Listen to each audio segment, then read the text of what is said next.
Hello and welcome to Dining with Death. This episode is on our playlist, Dining with the Disappeared, where we talk about people who have vanished. We discuss the circumstances of the disappearance, and then we talk about the place that they have vanished from. I'm Stacy Lee. Let's begin. Brittanee Drexel was born on October 7, 1991 in Rochester, New York. Her mother, Dawn, married a man named Chad Drexel, and he adopted Brittanee. Chad was in the military, and after his service ended, the family moved back to Rochester to a suburb called Chile. Brittanee was a sweet girl. She loved soccer, she loved being with her family, she liked girly things, she liked doing her hair and her makeup, and people have really fond memories of her. Her parents say that even though she was teeny tiny, she was really quick and really athletic and good at sports. Brittanee was blind in her right eye from a condition that she was born with. And even though she had several surgeries, the condition could not be corrected.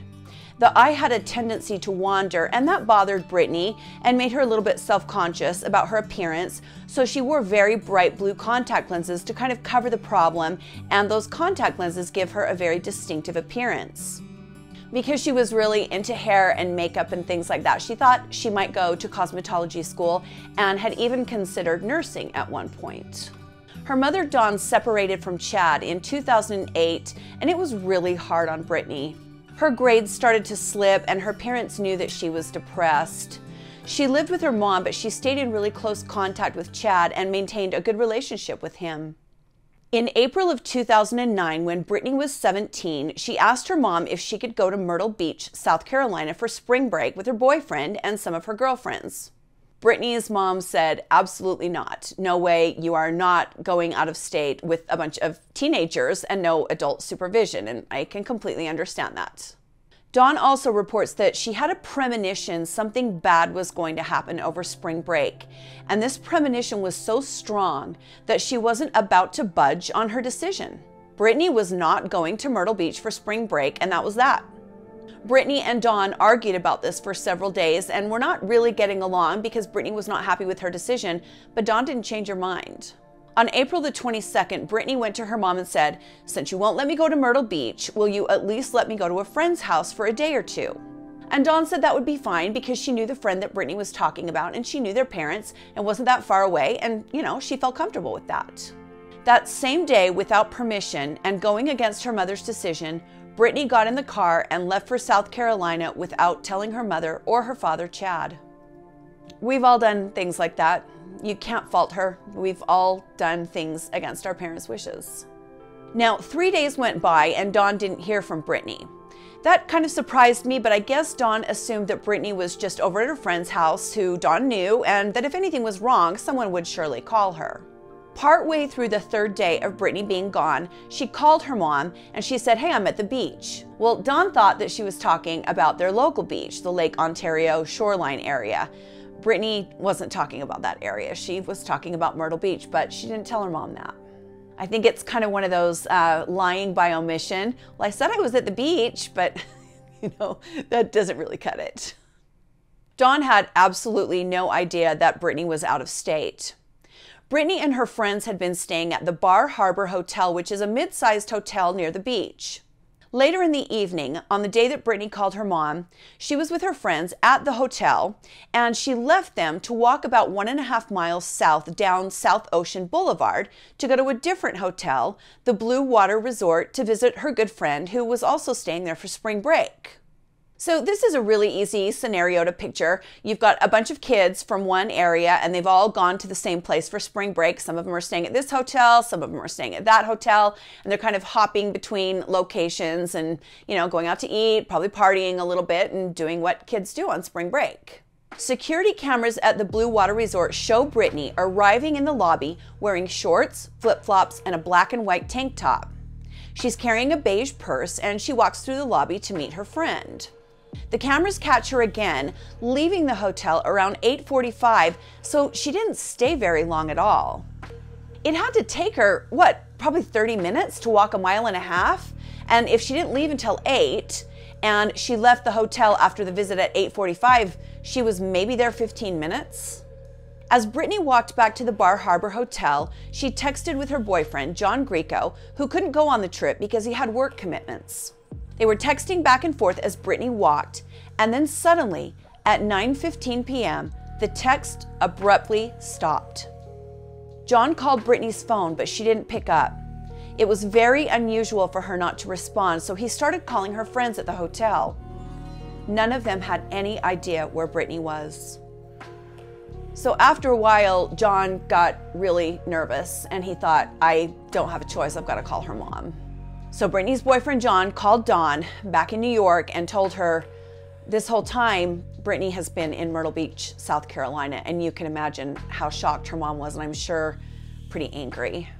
Dawn then called Chad as well as the Rochester police, hoping that they could contact police in South Carolina and get some help locating Brittanee. All throughout this time, Brittanee's friends, her parents, and her boyfriend were texting and calling her phone.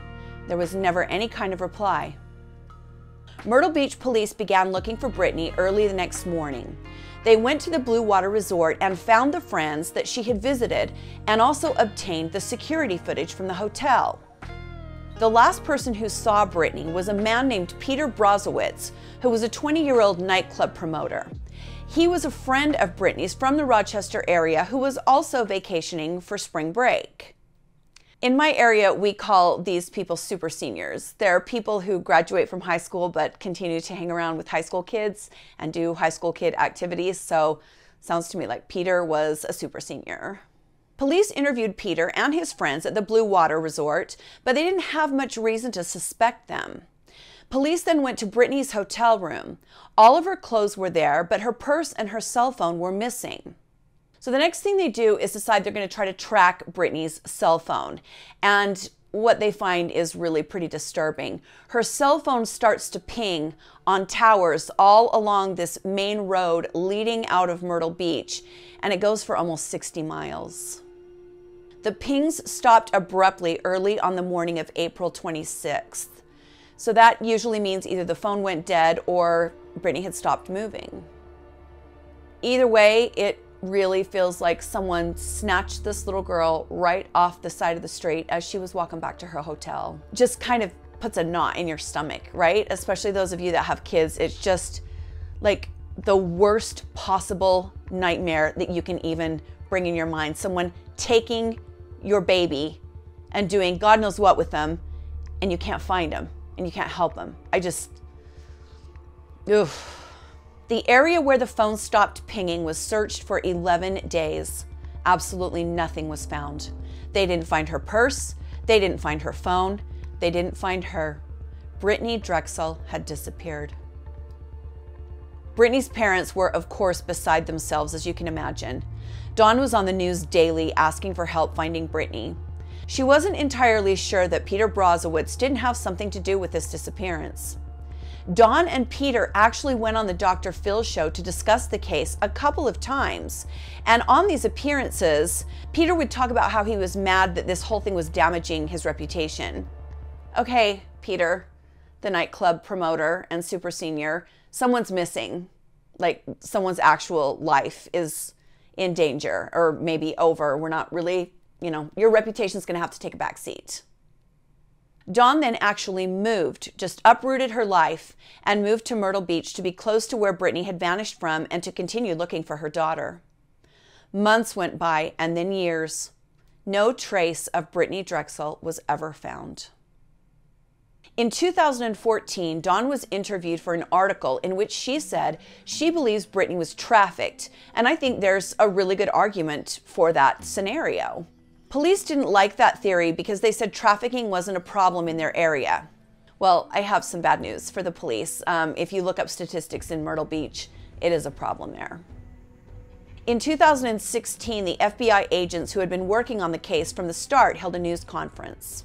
They announced that they believed Brittanee had been killed shortly after her disappearance. And a lot of people were really upset about this, but the FBI might have had some information that other people didn't know about. They put up a $25,000 reward for any information leading to Brittanee's location, and that reward still stands. After the announcement, the Charleston Post reported that the FBI had been given a tip from a prison inmate named Taquan Brown. Taquan came forward and told the FBI that shortly after Brittanee's disappearance, he visited a stash house, a place where people stash guns and other things, and he saw Brittanee. Taquan says he went to this stash house to pay money that he owed to a man named Sean Taylor, who was the father of Taquan's friend, Timothy Taylor. Taquan says as he walked through the house, he saw a room full of people, and his friend Timothy was assaulting, I can't use the word here, Brittanee Drexel. Taquan says he found Timothy's father in the backyard, and as they talked and as Taquan gave him this money that he owed him, suddenly Brittanee came running from the house, but she was grabbed and recaptured. Taquan says he then saw Timothy, his friend, pistol whip Brittanee and take her back into the house. After that, he said he heard 2 gunshots. Taquan said he then saw people carrying something that looked like a body from the house, and it was thrown into an alligator pond. The FBI claims that they looked into this story from Taquan and they felt that it was credible. They interviewed other people that told them that Timothy was trying to sell Brittanee, but then when the case got so much publicity and so much attention, he knew that that wouldn't work. All of this sounds pretty plausible, but there are some problems. Police tried to bring charges against Timothy Taylor, the man that Taquan said he had seen with Brittanee. Timothy was already facing charges for a 2011 robbery. He took a lie detector test, which they said he failed miserably. But I'm here to tell you, we just can't put any stock in lie detector tests anymore. They used to think maybe they helped. They've just been proven to be much too unreliable to put any stock in. So this kind of goes on for a little while, but the bottom line is they never found enough evidence to charge Timothy with Brittanee's murder. In 2019, Taquan Brown, the man who had come forward and said, he had seen all of this in this stash house, gave another interview from prison. And this time he said he actually saw Brittanee 4 times over the course of a month after her disappearance, and his story changed some. And then he blamed a man named Nate, who he says shot Brittanee on his property in the country. So now we have basically a prison snitch who came forward once with one story, who has now completely changed his story to something that barely resembles what he said the first time. Police haven't really been able to do anything with any of the information that he's given them because he just isn't that credible at this point. As of now, Brittanee Drexel has been missing for 12 years. No sign of her has ever been found and no one has been charged. She remains officially missing. My heart really goes out to Dawn and Chad and Brittanee's family. We've all done things we shouldn't have done when we were younger, and none of us deserve to have something terrible happen to us because, we're a teenager. It's a really hard scenario to imagine in your mind this cute little girl walking down the road and some evil, creepy predator snatching her up off of the side and taking her life from her. It makes you really angry. Until someone is charged, we will never know what happened to Brittanee Drexel, and we will continue to watch for new developments in this case. If you have any information on the disappearance of Brittanee Drexel, please call 910-232-1687. You can remain anonymous. If you know anything, do the right thing, come forward, give your information, and help this family perhaps find some peace. As we always do on this playlist on our channel, we talk a little bit about the location that the person disappeared from. Brittanee disappeared from the Bar Harbor Hotel. It's a very affordable oceanfront hotel located in Myrtle Beach, South Carolina. The views of the ocean are actually really great, especially for the price. It's right on the ocean and only 2 blocks from Family Kingdom Amusement Park. It's walking distance to the new Myrtle Beach Boardwalk and the fishing pier. There's a pool and a lazy river, and oceanfront units all come with a private balcony. There is no restaurant in the hotel, but it is surrounded by places like 2nd Avenue Pier, Mr. Fry Pizza, the Wicked Tuna, and Draft Sports Bar and Grill. There is Abuelo's Mexican and Landshark Bar and Grill as well. The area is casual and beachy and looks like a fun place for everyone from families to kids looking to party for spring break. It's a pretty area with lots of things to do that will unfortunately forever be tied to the tragic disappearance of a beautiful young girl who had her whole life in front of her.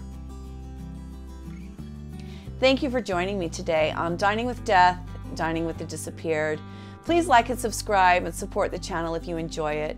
Be safe and be kind to each other, and I'll see you next time on Dining with Death. Bye.